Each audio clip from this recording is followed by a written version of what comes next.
Hello प्यारे दोस्तों, आप सभी का अपने यूट्यूब चैनल में स्वागत है। माँ सरस्वती की जय।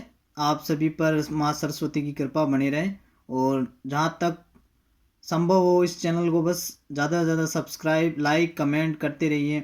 जो भी डाउट हो और एनी कोई क्वेश्चन वो आप कमेंट बॉक्स में लिख सकते हो और जैसा सहयोग मेरा रहेगा जहाँ तक है वहाँ तक मैं आपके सामने ऐसे ही अच्छे मतलब इम्पोर्टेंट जो भी जीके के नोट्स है, आपके जीके का पार्ट एकदम अच्छी तरह से मतलब शानदार शानदार तरीके से आपको जीके के पार्ट में मतलब अच्छे अच्छे टॉपिक वाइज व्याख्या सहित आपको समझाए जाएंगे।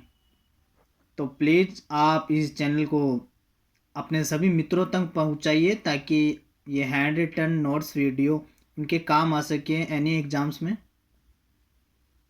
तो आज बात करते हैं अपन स्वामी दयानंद सरस्वती जी पे। मेरा पिछला वीडियो था राजा राम मोहन राय जी पे, जो एक भारत के प्रमुख महान समाज सुधारक थे। और ऐसे ही स्वामी दयानंद सरस्वती जी ये भी एक भारत के नवजागरण एवं समाज सुधारक रहे। तो आज इनके विस्तार से इनकी व्याख्या देखते हैं हैंड रिटन नोट समेत।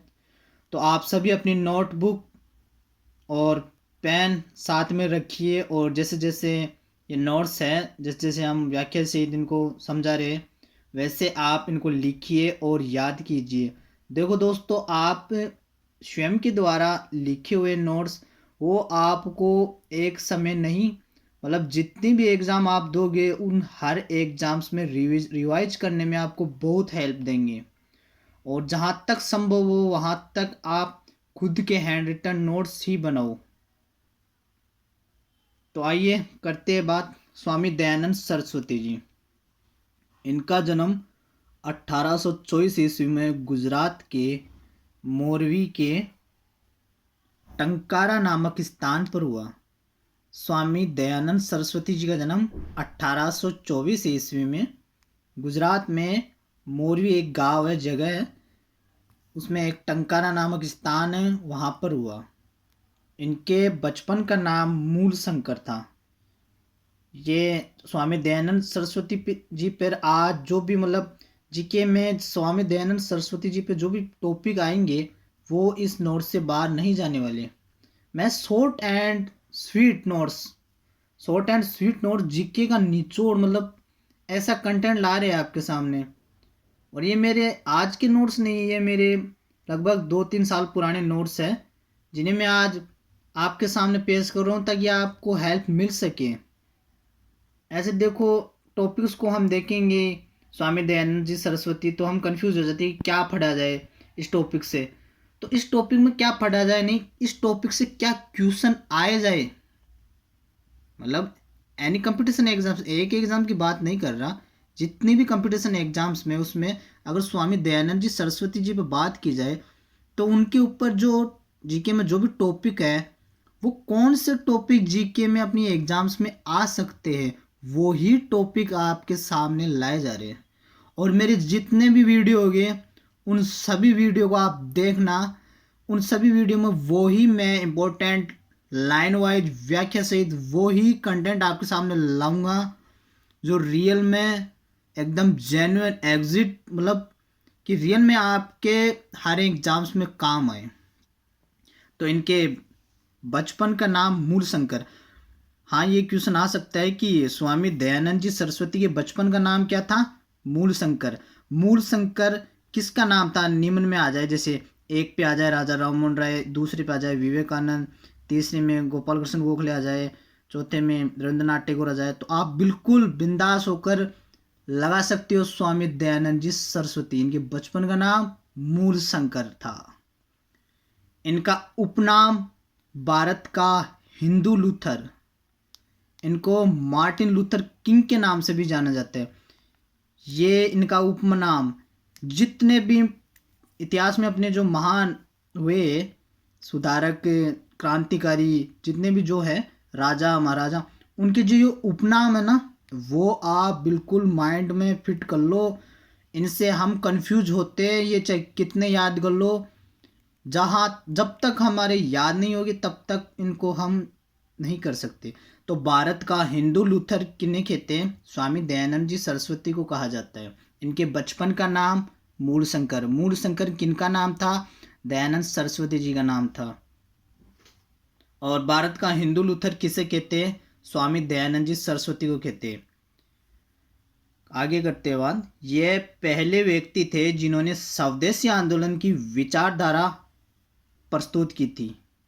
स्वदेशी आंदोलन की विचारधारा किसने प्रस्तुत की थी? स्वामी दयानंद जी सरस्वती ने। स्वदेशी मतलब जो अपने देश के, उस समय अंग्रेजों का शासन था ही, तो लोगों तक प्रेरणा स्रोत रहे स्वामी दयानंद जी, लोगों को संदेश पहुंचाए कि स्वदेशी चीज़ें अपनाओ। जैसे बाद में फिर हमारे देखते हम कि गांधी जी ने भी अच्छा खासा सहयोग किया था स्वदेशी चीज़ों का। तो अपन आगे देखते हैं इनको। मार्टिन लूथर किंग, भारत का Hindu Luther Martin Luther king के नाम से किसे जाना जाता है? स्वामी दयानंद सरस्वती जी को जाना जाता है। याद हो जाएगा, ये लिख लीजिए, याद कर लेना। आपके खुद के हाथों से हैंड रिटन नोट्स बनाओ नोटबुक में, तभी जाकर आपको याद हो पाएंगे।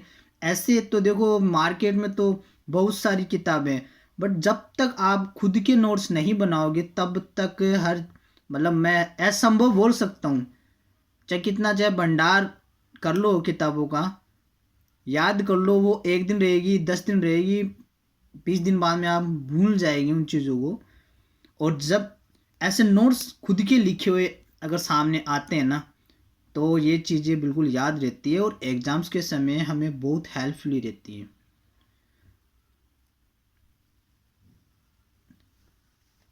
आगे बात करते हैं मूल शंकर। बोले तो स्वामी दयानंद सरस्वती जी, इनके बचपन का नाम, ने दंडा स्वामी पूर्णानंद से शिक्षा ग्रहण की। इन्होंने ही मूल शंकर का नाम स्वामी दयानंद सरस्वती रखा।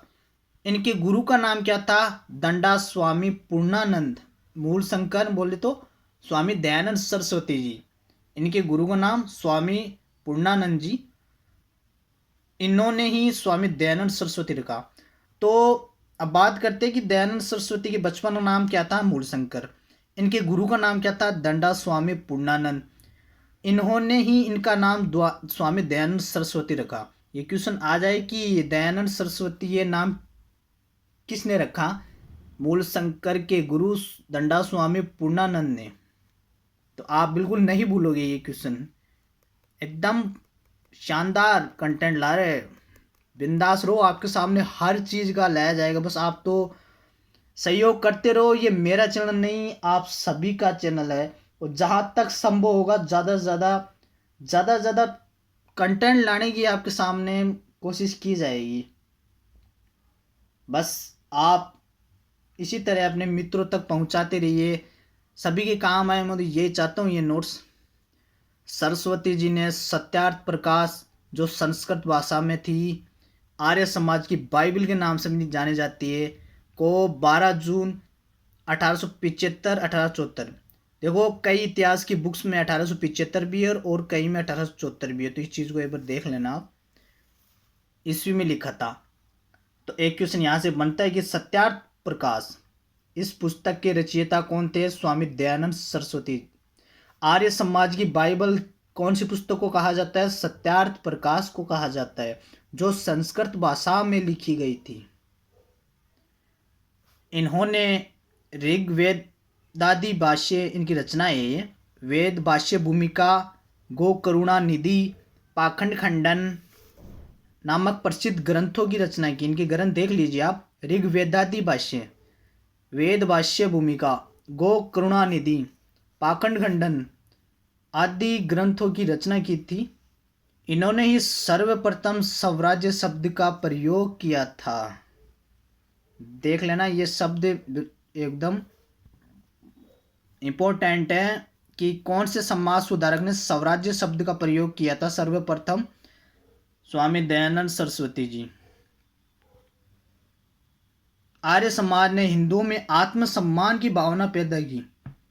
आत्मसम्मान की भावना, एक इनके इतिहास में एक बात है, बताई जाती है कि इनके गांव था टंकारा। जहाँ इनका जन्म स्थान था। टंकारा में एक शिव मंदिर था। और एक चीज रुकना कि इन्होंने युवावस्था, मात्र 21 साल की अवस्था में इन्होंने गृह त्याग किया था।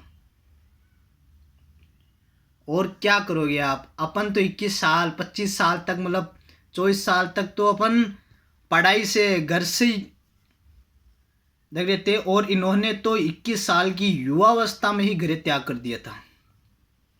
हाँ, तो मैं बता रहा था आपको मंदिर के बारे में। टंकारा गांव में एक शिव मंदिर था। एक बार शिवरात्रि के दिन जागरण हो रहा था। उस जागरण में मतलब एक शिव मूर्ति है ना, मतलब शिव जी की मूर्ति थी शिव मंदिर में। तो उसके ऊपर से मतलब एक चूहा गुजरा तो शिव जी की मूर्ति गंदी हुई। और ये दयानंद जी सरस्वती जी उस सीन को देख रहे थे। तभी उनके मन में विचलित सवाल पैदा हुए कि यदि शिव चेतन है, मतलब अपन इनकी पूजा कर रहे, लोग इनको मान रहे, यदि शिव जी में अगर चेतना है तो ये मूर्ति गंदी कैसी हुई? ये तो एक पत्थर मात्र है, इस पत्थर में शिव कैसे हो सकते? मतलब अनगिनत अनंत सवाल इनके दिमाग में आए स्वामी दयानंद जी सरस्वती के। तो इन्होंने लगा कि मूर्ति पूजा का विरोध किया जाए। ये तो अगर इंसान का मन साफ रहेगा, इंसान, वो कहते हैं ना, 100 पत्थर पूज लो कोई मतलब नहीं। अगर आपके मन में पाप भरा पड़ा है तो आप कितने ही देवी देवताओं को मान लो, एक तरफ आप पाप कर रहे हो, बुराई कर रहे हो, मोह माह में डूबे हुए हो, और दूसरी तरफ आप मंदिरों में मतलब अर्चनाएं कर रहे हो। क्या मतलब? जब तक आपका मन साफ नहीं है तब तक आप चाहे कितने देवी देवताओं को मान लो, कुछ भी फर्क नहीं पड़ने वाला। ये सिर्फ आपका मन खुश हो सकता है, ये सिर्फ एक दिखावा है, छलावा है, और कुछ भी नहीं है। और बिल्कुल ये राइट बात है कि आज के वर्तमान कलयुग में ये चीज़ें स्वामी दयानंद जी सरस्वती में उस समय की थी, और आज भी है, और आगे भी चलती रहेगी। इंसान जब तक एक करुणामयी निर्दयी इंसान की मदद नहीं कर सकता, जब तक उन पैसों को, उन संपत्तियों को, उस धन को इकट्ठा कर करके अपने पास रखता रहेगा, और जब वो मोक्ष मतलब मृत्यु के निकट आएगा तो वो धन, वो संपदा उसके किसी काम की नहीं है। तो स्वामी दयानंद जी का मन विचलित हुआ। ये एक महान दार्शनिक रहे, महान ज्ञाता।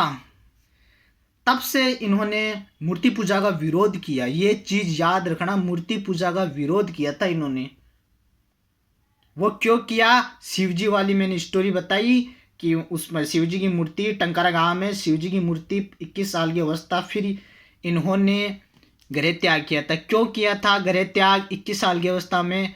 वो कहानी थी शिवजी की मूर्ति थी, वहाँ से चूहा गुजरा और वो मूर्ति खराब हुई। तो लगा इन्हें कि इसमें तो चेतना ही नहीं है, भगवान है कहाँ, कब किसे मिले, कहाँ मिले। ये स्वामी दयानंद सरस्वती जी का कहना था, इसलिए इन्होंने मूर्ति पूजा का विरोध किया था।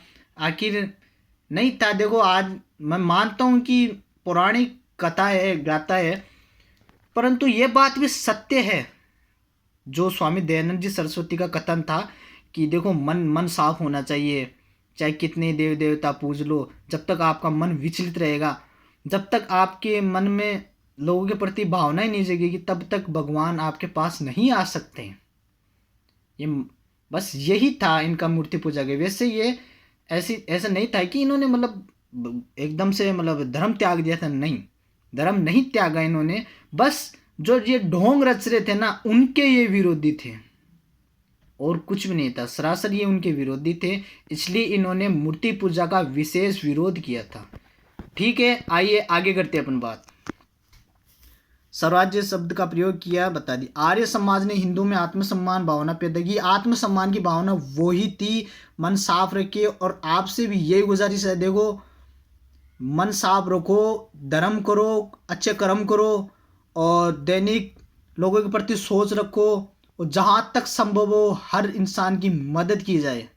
बस यही समाज सेवा था, इसलिए इनको महान समाज सुधारक कहा गया है। तभी तो आज इनका इतिहास हम देख रहे हैं, पढ़ रहे हैं और कंपटीशन के एग्जाम्स में इनके क्वेश्चन आ रहे हैं। हाँ, ये क्वेश्चन इंपॉर्टेंट है और ये आता है, आता रहेगा ये क्वेश्चन जब तक स्वामी दयानंद सरस्वती जी की बात आएगी। ये वर्ड देख लेना। आर्य समाज की स्थापना 6 अप्रैल 1875 ईस्वी में स्वामी दयानंद सरस्वती जी ने बम्बई में की थी। आर्य समाज की स्थापना कब हुई? 6 अप्रैल 1875 में। किसने की? स्वामी दयानंद सरस्वती जी ने की। कहाँ पर की? बम्बई में की। तो ये इस एक में से 3 क्वेश्चन बन गए। आर्य समाज की स्थापना कब हुई? 6 अप्रैल 1875। किसने की? स्वामी दयानंद सरस्वती जी ने की। कहाँ पर की? बम्बई में की। ये क्वेश्चन आप याद कर लो, रट लो, गोट लो, कैसे भी कर लो, पर ये क्वेश्चन याद कर लो। स्वामी दयानंद सरस्वती जी। वेदों की ओर लौटो, बिल्कुल स्वामी दयानंद सरस्वती जी ने, मैं बोल रहा हूँ कि आप, इन्होंने धर्म त्यागा नहीं था, बल्कि जो धर्म के जो क्रूर विरोधी थे ना, ये जो ढोंग रच रहे थे, बस ये इनके विरोधी थे। इन्होंने वेदों की ओर लौटो का नारा सरस्वती जी ने दिया। ये क्वेश्चन इंपॉर्टेंट है, आ सकता है कि वेदों की और प्रीवियस ईयर की क्वेश्चन उठा के देख लेना। मैं ये नहीं बोल रहा कि नहीं आया, प्रीवियस ईयर के ऑल एग्जाम जितने भी हुए उनके क्वेश्चन उठाकर देख लेना, ये क्वेश्चन आ रहे हैं। वेदों की ओर लौटो ये नारा किसने दिया? स्वामी दयानंद सरस्वती जी ने दिया। शुद्धि आंदोलन किसने चलाया? स्वामी दयानंद सरस्वती जी ने चलाया।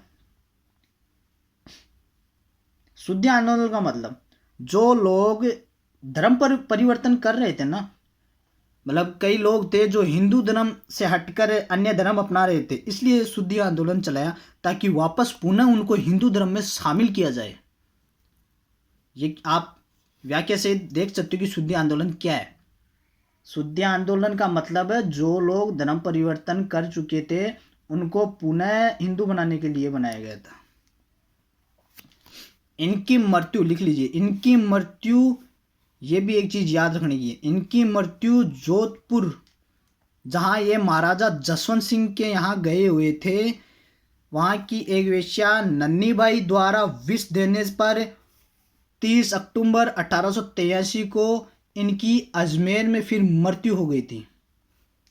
ये जोधपुर गए हुए थे, मतलब इतिहास में कहा गया है और मतलब इनकी पुस्तक है और उसमें बताया गया है कि एक बार महाराजा जसवंत सिंह के जोधपुर में वे गए हुए थे, तब उन्होंने स्वामी, उनकी मतलब उनकी नन्नी बाई जी से महाराजा जसवंत सिंह के संबंध थे जो जोधपुर के राजा थे। तब इनको समझाने के लिए स्वामी दयानंद जी सरस्वती गए हुए थे। तब इन्होंने बताया कि नन्ही बाई मतलब से संबंध असंबंध तोड़िए और जहाँ तक संभव हो, जब तक आपके राजपाट में समस्या आ सकती है। तब जसवंत सिंह जी का मन विचलित हुआ और स्वामी जी की बातों को माना, दयानंद जी की बातों को माना और नन्ही बाई से संबंध तोड़े। इस संबंध तोड़ने पर नन्ही बाई इनसे नाराज हो गई और अपना बदला लेने के लिए नन्ही बाई ने स्वामी दयानंद सरस्वती जी के मतलब दूध में बता दे कि दूध में पिसा हुआ कांच इन्हें दे दिया था और दूध पीने से इनकी मृत्यु हो गई थी। पिसा हुआ कांच दूध में डलवा दिया था, तब इनकी मृत्यु हो गई थी स्वामी जी की। ये याद रखना, इनकी मृत्यु जोधपुर की नन्ही बाई द्वारा विष देने पर 30 अक्टूबर, इनकी डेट 30 अक्टूबर 1883 को अजमेर में हुई थी। क्यों हुई वो मैंने आपको बता दिया। ओके दोस्तों, ध्यान रखना अपना, और मैं बोल रहा हूँ कि आप अपने खुद के नोट्स बनाओ, जहाँ तक संभव हो वो आपको बहुत हेल्पफुली रहेंगे और ज़्यादा से ज़्यादा सभी को मदद मिले, ऐसे हैंड रिटन नोट्स मिले। और मैं देखो शुरू से ये आज के नोट्स नहीं है, मेरे 2-3 साल पुराने नोट्स है। मैं आज संभव हुआ आप तक पहुंचा रहा हूं। तो प्लीज़ ज़्यादा ज़्यादा चैनल को सब्सक्राइब करो और जहां तक संभव हो वहां तक ये हैंड रिटन नोट्स वीडियो भेजिए। ओके, जय हिंद, वंदे मातरम। ओके दोस्तों।